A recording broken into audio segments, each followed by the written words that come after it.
Hello and welcome back to Coffee Class. In Coffee Class today, I want us to take a critical look at the just ended WASSCE questions. Starting from question 1 up to the end, but for the sake of today's session, we are going to look at from question 1 up to question 5, and then hoping that with the subsequent days and then the subsequent hours ahead of us, we'll be able to cover the other part of the questions. And so right from your screen, you can see question 1 reading that a jet flies at an average speed of 850 kilometers per hour. And then further says that consumes 5,000 liters per hour. And then also, if now the main question is that if the jet covered a distance of 3,400 kilometers, determine the quantity of fuel used. So right from the board, we see speed being 8,500 kilometers, and then the consumption is 5,000 liters per hour. The distance is given by as 3,400 kilometers. Now we know speed is equal to distance over time taken, and then we know time is equal to the distance over speed. Yes, distance over speed, that should give us the time. Yeah, so this question, this is kilometer per hour, sorry. This question, it is kind of tricky. We've been asked to find every 1 hour the jet is consuming 5,000 liters, but how many hours did the jet travel during the distance of 3,400 kilometers? That is what we are coming to do. We know speed as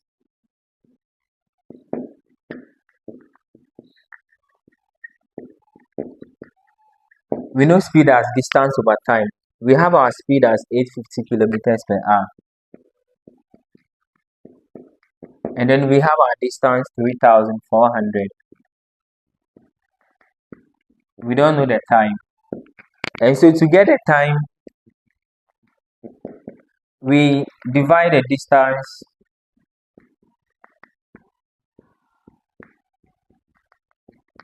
and so distance by time by the speed should give us the time,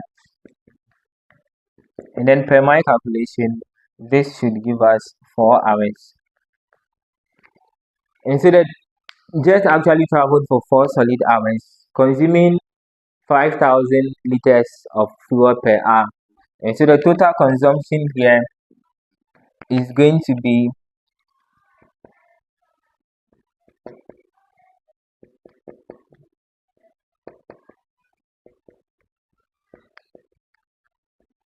the total consumption here is going to be the 4 hours times the 5,000 liters per hour, which is going to give us 20,000 liters. That is the A part of our question. The B part of our question says that we should find the average speed required to reduce the fuel consumption by 10%.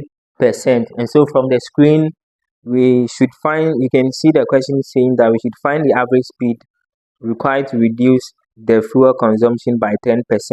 Assume that fuel consumption is proportional to speed. So the assumption is that the fuel consumption is proportional to the speed.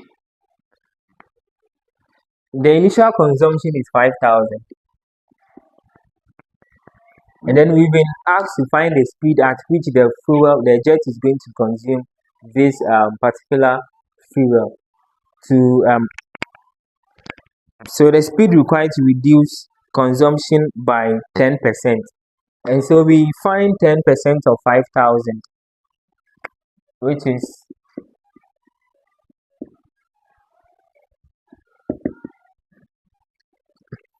and so when we find 10% of 5,000, that should be 500. And then we take that 500 from the 5,000 liters.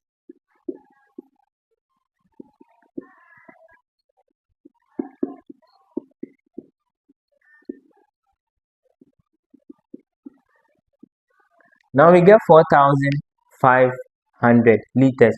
Remember, the 5,000 liters is going with the 8,850 kilometers per hour speed.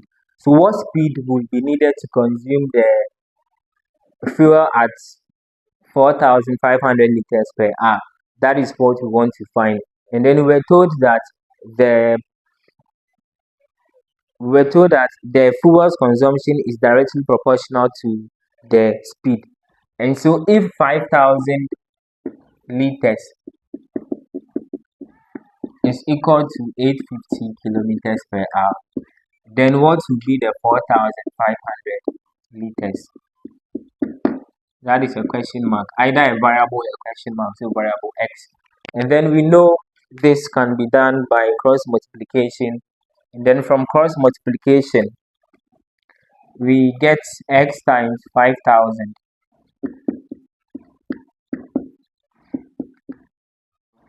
is equal to 850 times 4,500. I wouldn't expand this side because I don't want to get a complicated number. I divide through by 5,000 and then over here by 5,000. This 0, this 0, this 0, this 0. I have another 0, another 0. And so now I have 85 times 45 over 5. 5 here 1, 5 here 9. 85 times 9.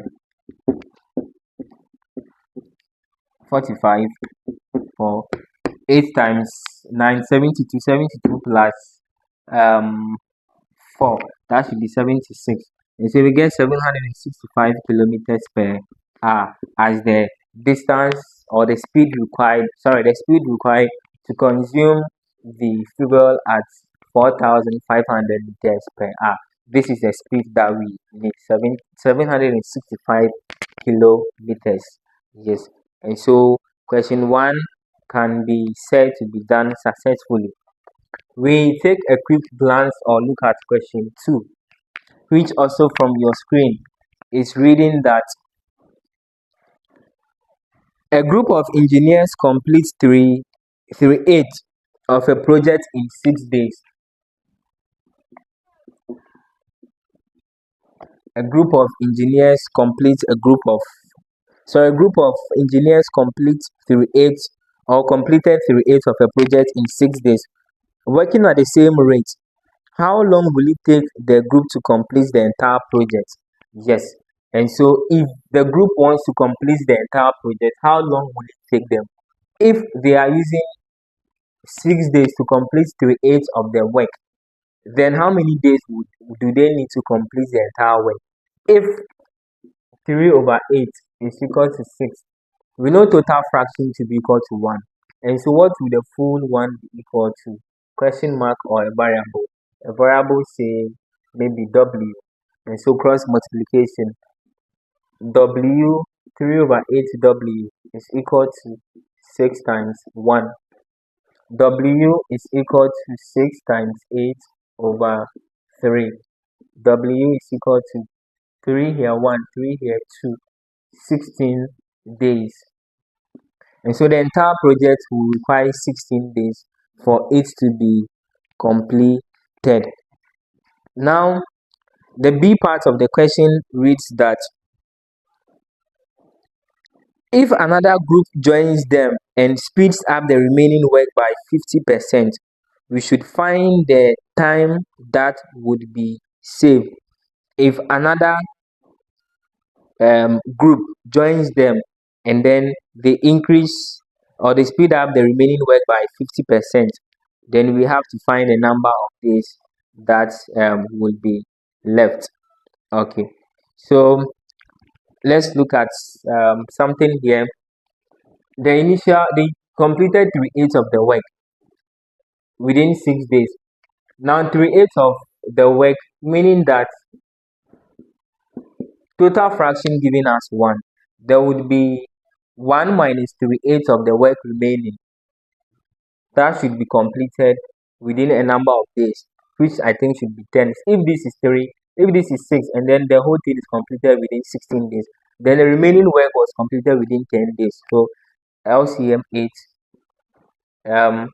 1 goes here, 8, 8 1, 8 minus this, which is 5/8. And so we have 5/8 as the remaining work. Now the remaining work requires that we use 10 days to complete it. When you add the 10 to the 6, that gives you the 16 days over here. That is the explanation for this particular point. The remaining work requires 10 days. The entire work requires 16 days. 1/3/8 of the work requires 6 days. So that is a little explanation for what I've done over here. Now, at the original rate, they use 10 days to do this particular work. But now the rate is going to increase by 50% because we were told that the next set, the other group that joined increased the remaining work by 50%. And so if they are increasing the work by 50%, then we now have to find the number of days they would use in completing the project. And so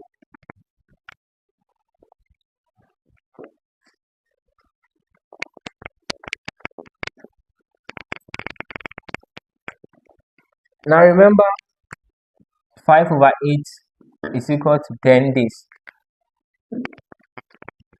So if 5/8 is equal to 10 days, the work now has been increased by 50%. The remaining work, the rate at which they are working has been increased by 50%. And so if the rate has been increased by 50%, then they are not going to use the same 10 days, but rather a less number of days. How do we get that? We see this as 5/8 is equal to 10. So if there is an increase in the number of days or time that the time remaining has been increased by 50%, then it means that we are going to have 1.5. The new rate becomes 1.5. And so the number of days should now be divided by 1.5, because if the original rate is 1, then the new rate should be 1.5, which is half of the 1. And so 1.5.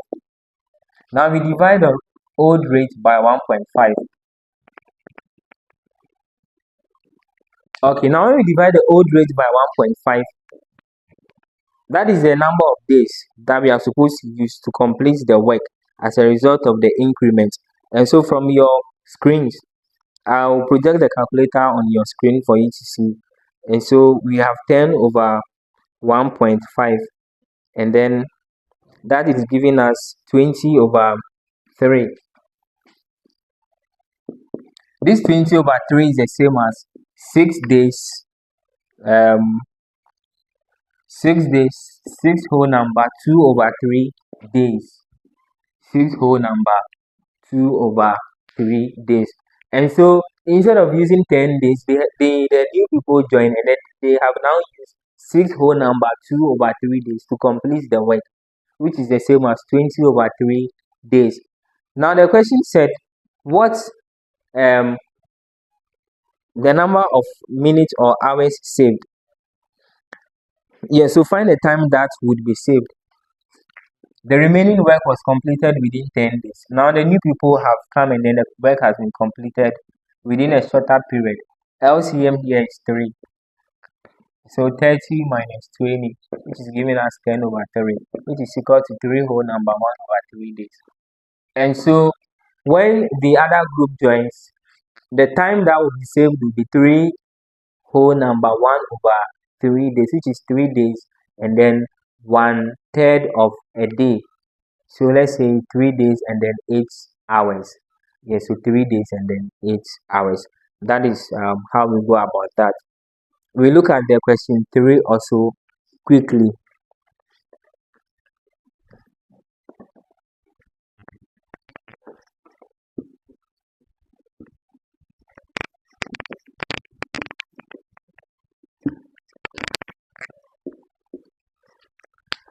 Now with the question 3 from your screens, we've been given a very nice square, and then in that square we also have something like a circle in the square. And then we've been asked to find the area of the shaded portion. Yes, so the question reads, in the diagram, WXYZ is a square of length 7 centimeters. Calculate correct to three significant figures the area of the shaded region. And so we are going to find the area of the shaded region. Remember the area of the shaded region, or the area of the shaded region. The square has a side of 7 centimeters from here. Yeah, so with a square having a side of 7 centimeters, the curve ZX or XZ, this particular curve like this, is a quadrant of a circle with a center 7 centimeters. And so when you move from here to here, it should be like 14 centimeters. Yes, because from here to here 7, from here to here 7. But when you move from here to here, when you calculate it, you are supposed to get from here to here 14. And so the middle here should be 7. So from here to here would be 7 centimeters. And so that becomes the radius of the circle. And then we are dealing with the quadrant of a circle. If you want to find the area of a quadrant,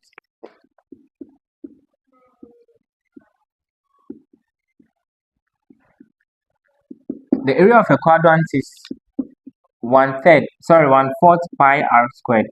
We've been given pi to be 22/7. Our radius from this, I said, is 7.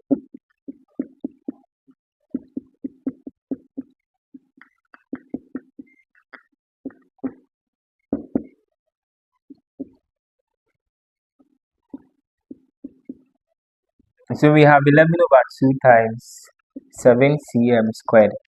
Now 11 times 2, 77 cm squared over 2. That should be 35 and a half, or 37 and a half, 37, 38. So 38 and a half, sorry.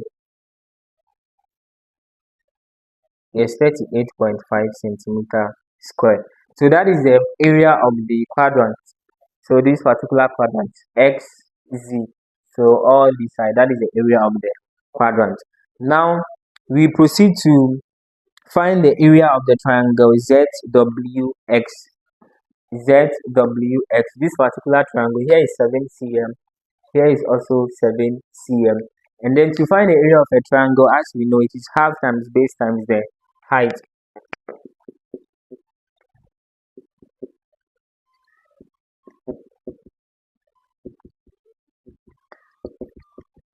Our base 7, our height 7. And then this gives us 24.5 cm squared. Now to find the area of the shaded region itself,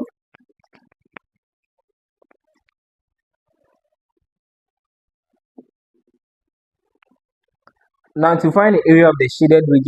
are going to subtract the area of the triangle from the area of the quadrant. Then that gives us this particular region.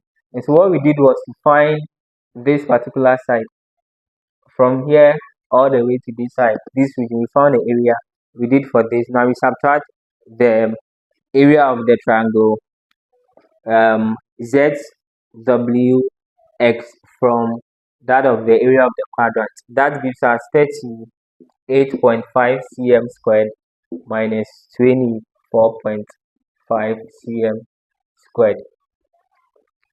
Yes. And then this is going to give us 14.0 cm squared. Two significant figures. Then question 4. Question 4 from the screen. This is the question that everyone was talking about. 10 raised to the power x plus 14 raised to the power x all over 15 raised to the power x plus 12 raised to the power x. 21, sorry. X is equal to 2 whole number 1/4. Yeah, so this is a tricky question, and indices. And then over here, We are just going to apply, some unfamiliar principles or rules over here. And so you need to be careful when you are dealing with this particular question. Now, when you look at 10 and 14, there should be a common factor, which is 2. 2 is common to 10 and 14. When you look here, 3 is common to 15 and then 21 as well. And so I can write this as 2 exponents x. And then I do times into bracket. This will be 5 to the power x plus 7 to the power x should be equal to. Now, here is 2 times 4, 8. So that will be 9/4. I come to the down. 3 is common. I bring 3 out. And then the same concept. There will be 5 here. And then there will be another 7 here. Now, when I multiply this by this, I will not get 10 raised to the power 2x because the bases are not the same. I can't add the powers. Since the bases are not the same, there is no need for me to add the powers. And so I apply that principle over here. You can see this and this being the same. And so I take it out, leaving 2 raised to the power x all over 3 raised to the power x is equal to 9/4. And then we know from the laws of indices that when you have a negative power, it means you have to reciprocate the numbers. And so here, what I'm going to do is to factor the x out. Since x is common to this, I factor it out, giving me 2 raised to the 2/3 all raised to the power x. This is 3 raised to the power 2, 2 raised to the power 2. How do I make sure this becomes 2 raised to the power 2/3? I just turn it upside down. 2 on 3 all raised to the power -2. When I have a negative power, I just reciprocate and it becomes positive. And so from all indications, I can see that x is equal to -2. Since the bases are the same, I now equate the powers and then this gives me x is equal to -2. And so question 1, question 2, question 3, question 4 have all been dealt with amicably. If there is anything that you don't really understand, please hit me my DM and then I'll find time to take you through, peacefully. Yes, we look at the last question for the day and then hoping to come your way with the other solutions as soon as possible. Atachrome, Obochrome, and Machrome are communities in a district. The probability that it will rain in Atachrome is going to rain in Atachrome is 3/4. And the probability that it will rain in Obochrome is 2/3. That is 2/3. The probability of raining in Atachrome. Okay, so we find 2/3 of 2/3 of 3/4. That gives us 1 out of 2. And then probability that it will also rain in Machrome is half the probability of raining in Obochrome. So Obochrome is already half, and then half of that should give us 1 out of 4. Okay, so we get everything now. Then we have to find the probability of raining in Obochrome. That is the first one. Probability of raining in Obochrome, which I've already done to be 1/2. Probability of also raining in Machrome is also 1/4. Now the B part says that we should calculate the probability that it will rain in all communities. It will rain in all community means it will rain in this community, this one, and the other one. If it was to be some of the communities, then that is when we bring all. But here it is going to rain in all communities. So probability of raining in this intersection, this, not the union. And so with the union, they are going to multiply all of them. That is giving us 3/4 by 1/2 by 1/4. And then we multiply 2 times 4, that should give us 8. 8 times this, that should give us 16. 16/3. That is the probability that it will rain in all the communities. Now, probability that it will not rain in any of the communities, which means that none of the communities will be experiencing any of the rains. If it is about not experiencing any rain, then we can say that we find the probability of it not raining in Obokrom. That should be also 1 over 2. Probability of O prime 1 over 2. Probability of A prime 1 over 4. We find the 3 over 4 minus 1 minus 3 over 4. That should give us 1 minus 3 over 4. That should give us 1 over 4. And then P of M prime. That should also give us 3 over 4. Like what we have in 3 over 4. And so this one too, when you put the probabilities together, it will not rain in N. It means that it's not rain in Obokrom, Atakrom, and Malkrom. It will also give us the same thing. So the same step, just multiply 1 over 2 by 1 over 4 and then by 3 over 4. And then you get the same answer. On this note, I would end over here for question 1, question 2, question